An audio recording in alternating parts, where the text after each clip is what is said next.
अस्सलाम वालेकुम। आज हम जो टॉपिक कवर करने जा रहे हैं वो है हमारे पास पाई चार्ट्स। पाई चार्ट्स बनाने के लिए तरीकाकार ये होता है कि जो हमारे पास पहले फ्रीक्वेंसी की फॉर्म में डाटा गिवन होता है उसको हम एंगल्स में कन्वर्ट करते हैं, रिलेटिव फ्रीक्वेंसी को 360 डिग्री से मल्टीप्लाई करते हुए। उस तरीके से हमारे पास हर वैल्यू के अगेंस्ट एक एंगल आ जाता है जिसको फिर हमने पाई में मुख्तलिफ सेगमेंट्स में ड्रॉ करना होता है। पाई आपको पता है गोल सर्कल की फॉर्म में होता है, और आपने पाई कभी खाई हो तो पाई का पीस जब आप तोड़ते हैं तो एक अलहदा से वेज या एक सेगमेंट बनता है। तो हमने एंगल भी यहाँ ऐसे ड्रॉ करने हैं। फ्रीक्वेंसी है हमारे पास, उसकी रिलेटिव फ्रीक्वेंसी बनाई गई, और रिलेटिव फ्रीक्वेंसी को जब 360 डिग्री से मल्टीप्लाई किया तो ये हर ग्रेड के अगेंस्ट एक ख़ास एंगल आ गया। ये पाई है, और पाई में हमने सबसे पहले इसके सेंटर को रोटेट करते हुए 0 से 57 डिग्री तक हमने एंगल ड्रॉ किया, लाइक दिस।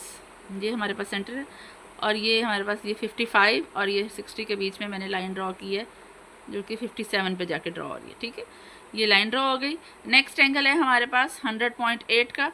अब यहाँ से ही हमने 100 नहीं लेना क्योंकि यहाँ से 100 तो ये नेक्स्ट है ना, लेकिन आपके पास 20 से मुराद है कि अब आपके पास ये आपका बेस लाइन कंसिडर होगा 57, और यहाँ पे अब आप लेंगे 100 पॉइंट के अगेंस्ट वैल्यू जो कि ये बन रही है। ठीक है, ये हमने ऑलरेडी लाइन जो है यहाँ पे ड्रॉ की हुई है।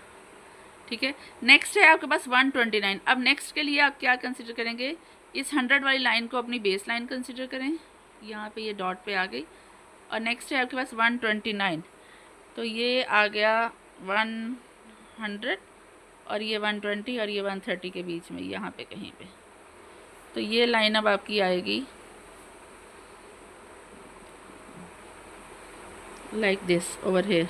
ये सी एंगल है, ये ए एंगल है, ये बी एंगल है, और ये सी। नेक्स्ट है डी पे आपके पास है 43 डिग्री। अब 43 डिग्री के लिए अब आप इसको अपनी बेस लाइन कंसिडर करेंगे, और यहाँ से ये 0 और ये 43 यहाँ पे कहीं बन रहा है लाइक दिस।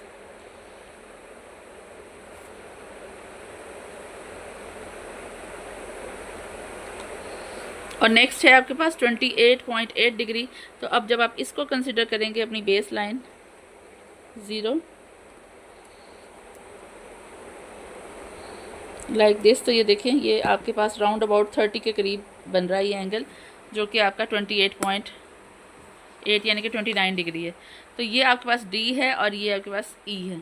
ठीक है, अब आपके पास ए का एंगल क्या निकल रहा था, 16% वैल्यूज़ थी, अगर आप इसको परसेंटेज में कन्वर्ट करें। बी क्या निकल रहा था, 28% थी वैल्यूज़। सी थी आपके पास 36%, डी था आपके पास 12%, और ये था 8%। अभी भी ये थोड़ा सा हमारे पास लाइन की सेगमेंट से ये ई बड़ा बन गया, वरना ये ई और भी छोटा बनना था लाइक दिस। ठीक है, लाइन अगर आप स्ट्रेट लगाएंगे और डी को यूज़ करेंगे तो फिर आपके पास ये पाई चार्ट बन जाएगा।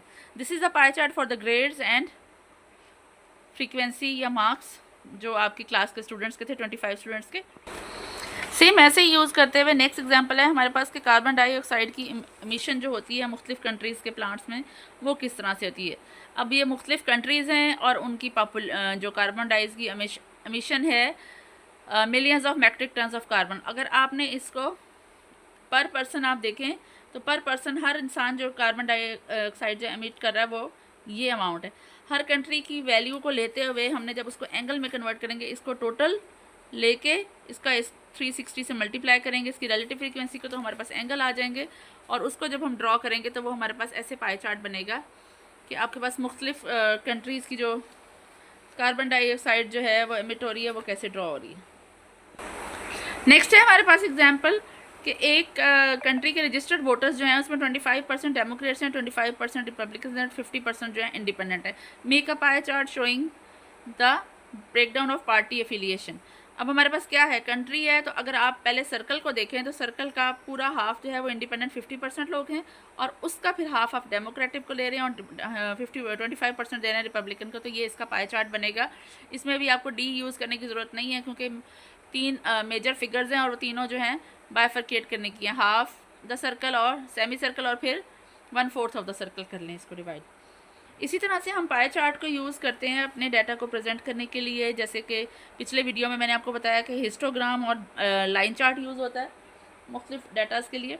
तो ये हमारे पास मुख्तलिफ ग्राफ्स हैं जिससे हम डाटा को प्रेजेंट कर सकते हैं।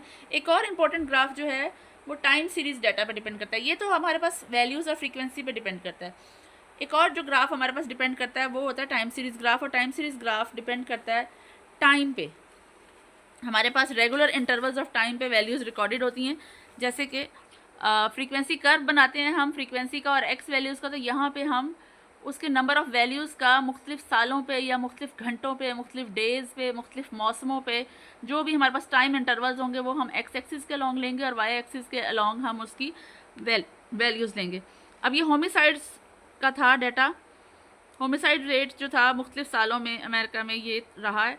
अब उस डाटा को पर 1000 पीपल पर 10,000 पीपल जो है हमने ग्राफ पे अपनी वैल्यू फुट की और हमने इसको ड्रॉ करना शुरू किया। तो ये हमारे पास time series data. Time series data की सबसे बड़ी पहचान ये है कि इसमें एक्स एक्सिस के अलॉन्ग ईयर्स या टाइम आता है, जबकि फ्रीक्वेंसी पॉलीगॉन में सेम यही मेथड यूज़ करते हुए यहाँ पे एक्स एक्सिस के अलॉन्ग आपके पास स्कोर्स या जो वैल्यूज़ आती हैं वो नंबर फॉर्म में आती हैं और इस तरफ आपके पास फ्रीक्वेंसीज होती हैं। अभी हमारा ये टॉपिक कवर हुआ। नेक्स्ट हम फिर इसके बाद ग्राफ से मूव करते हुए डाटा के मुख्तलिफ प्रेजेंटेशन के और तरीक़ों की तरफ चलेंगे।